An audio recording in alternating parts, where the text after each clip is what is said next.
Hi guys, we are back with another video which is again high frequency words, and these words are going to help you in your IELTS, CAT, TOEFL, GMAT, ZAT और MAT exam क्योंकि इसमें जो है हमें अच्छे level के words की vocabulary हमारी अच्छी होनी चाहिए, इसलिए I am sure these words are going to help you for sure. And before beginning, I would like to thank you all for joining me today. And मैं अपना introduction दे देती हूँ. My name is Ankur. I am a communication specialist, a public speaker, and a self-published author. Let's begin the video. Ferocity is the word used for dreadfulness, fearfulness, क्रूरता के लिए, rudeness के लिए basically use किया जाता है. We were stunned by the ferocity of the storm. Fanciful जो word है which is used for over imaginative या फिर कोई बहुत अनरियलिस्टिक चीज हो, काल्पनिक सी चीज हो. Because she had a wild imagination, she love to create fanciful stories in her spare time. वो अपने स्पेयर टाइम में फैंसीफुल स्टोरीज क्रिएट करती थी क्योंकि उसकी इमेजिनेशन जो थी वो बहुत ज्यादा अनरियलिस्टिक हुआ करती थी. फॉरवर्ड इज यूज्ड फॉर जब बहुत ज्यादा स्ट्रॉन्ग फीलिंग होती है किसी चीज को लेके, और या फिर हम बहुत ज्यादा एंथुसियास्टिक होते हैं, जब जोश के लिए हम लोग ये वर्ड का यूज करते हैं.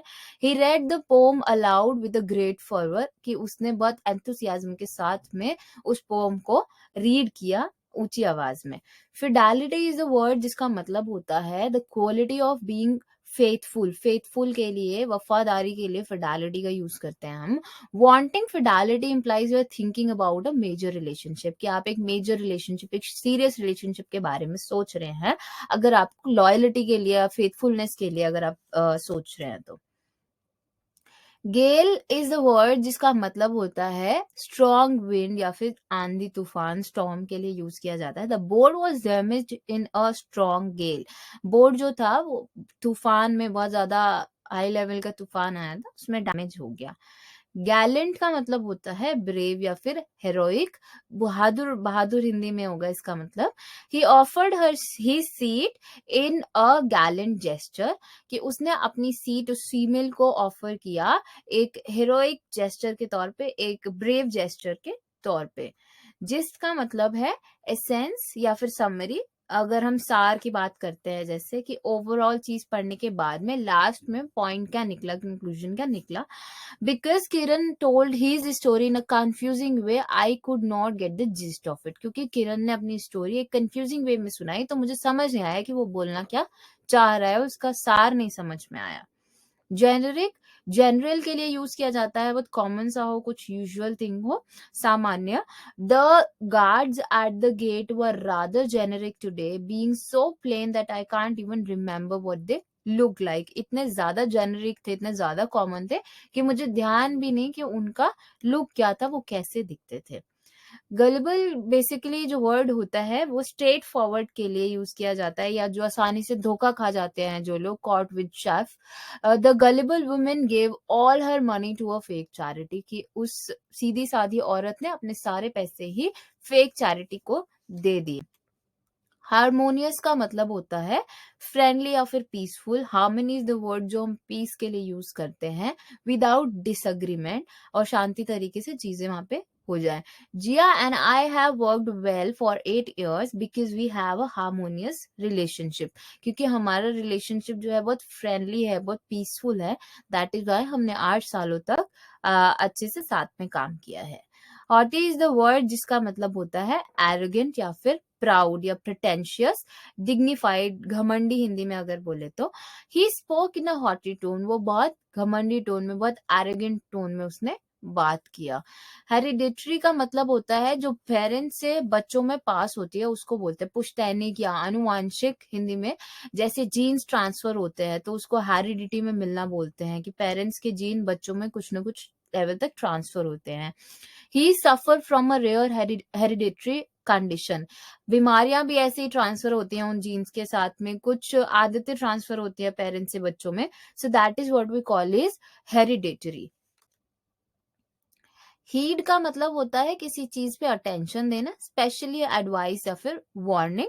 The airline has been criticised for failing to heed warning about lack of safety routine, कि उन्होंने प्रॉपर तरीके से अटेंशन नहीं दिया, प्रॉपर तरीके से चीजें नहीं बताई, वार्निंग नहीं दिया, इसीलिए वो एयरलाइन को क्रिटिसाइज किया जा रहा है. हिंडर का मतलब होता है रोकना, स्टॉप करना, इनहिबिट करना या फिर प्रिवेंट करना। Her progress certainly has not been hindered by her lack of experience. उसका प्रोग्रेस जो है उसके लैक ऑफ एक्सपीरियंस की वजह से हिंडर नहीं हुआ। होमिसाइड का मतलब होता है killing of one human being by another, मानव हत्या करना। He has been arrested for a homicide. जो CIDE वर्ड है वो डेथ और किलिंग के लिए यूज किया जाता है। जैसे कि आपने सुसाइड पढ़ा होगा, सुसाइड इज सेल्फ किलिंग, वैसे ही होमिसाइड इज ह्यूमन बीइंग का किलिंग। होमी HOMI जो वर्ड है यहाँ पे ह्यूमन के लिए यूज किया गया है वो। आइकन का मतलब होता है पर्सन और अ थिंग जो कि एक सिंबल को प्रेजेंट करता है, प्रतीक को ना। He has become an icon in the movie business. जैसे अमिताभ सर है, जैसे अनिल कपूर सर हैं, तो ये लोग क्या है मूवी बिजनेस में एक आइकन बन चुके हैं। इलिसिट का मतलब होता है इलीगल या फिर अनलॉफुल, अवैध होना कुछ। She had an illicit affair with her boss, की अवैध संबंध है, अवैध रिश्ता है बेसिकली अपने बॉस के साथ में। इल्यूजन इज बेसिकली डेल्यूजन या फिर भ्रम में होना, फैलेसी होना। Fallacy is also a good word जो आप यूज कर सकते हैं। The video game is design to give the illusion that you are in control of an airplane.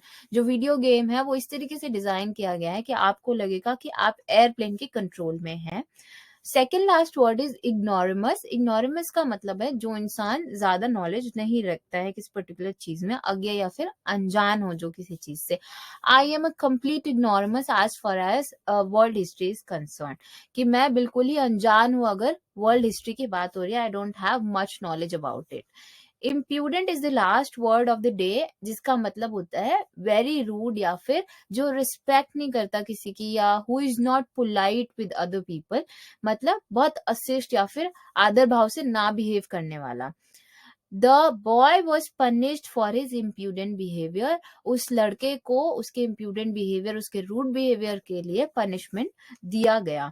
And let's end a video with a positive note that love your self, treat your self. आज आपने कुछ नया सीखा है, उसके लिए clap for your self and सीखते रहिए and keep loving your self. उसके लिए रोक टोक नहीं होनी चाहिए, आपको अपने साथ भी उतना ही अच्छा बिहेव करना चाहिए जितना आप दूसरों के साथ में करते हैं। You can connect with me on Instagram and Facebook. मेरे पेज का नाम है learn English with Ankur. Thank you so much यहाँ तक बने रहने के लिए। आपको ये वीडियो पसंद आई होगी, I am sure about that. तो ये अपने फ्रेंड्स और कलीग्स के साथ में शेयर कर सकते हैं आप लोग। डू सब्सक्राइब माई चैनल अगर अभी तक नहीं किया, एंड बेल आइकन प्रेस करना मत भूलिएगा। थैंक यू सो मच, मिलते हैं अगले वीडियो में।